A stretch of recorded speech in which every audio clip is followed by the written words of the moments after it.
Бул мушкерлер Шади менен Абади. Бири 64 килограмм чейин-бирдикте олимпиадалык жолдомо ээси болсо, экинчиси 75 килограмм салмактык бөлүктө Бразилияга аттанат. Мушкерлер азыр улуттук курамасы менен бирдикте Бишкекте өтүүчү Дүйшөнкул Шопоковдун элесине арналган мелдешке катышуу үчүн келген. Мен үчүн олимпиадага лицензия алуу аябай эле оор болду. Бирок жыйынтык бар. Эми олимпиададан Алжир үчүн сөзсүз медаль утуум шарт.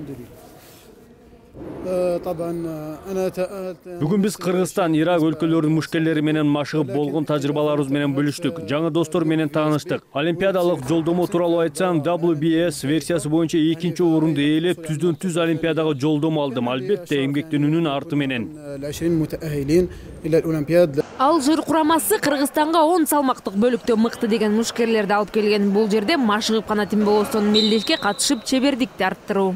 Мы приехали по приглашению вашего... Биз башкы машыктыруучу Адылхан Бекболотовдун чакыруусу менен келдик. Бир канча өлкөлөрдүн ичинен Кыргызстанды тандап алганыбыздын да жөнү бар. Бул жерде машыгуулар эң жогорку деңгээлде өтөт. Бирок Кыргызстан мыкты мушкерлери, жогорку деңгээлдеги бокс бар туруп, улуттук курама машыгуучу бокс залынын жоктугу өкүндүрөт. Кыргызстанга караганда киде мамлекеттерде деле өздүк залдары бар. А кыргыз мушкерлеринин өздүк залы жок экен. Кандай болсо машыгууларыбыз жакшы өтөт деген үмүт. У вас нету своего зала, но это...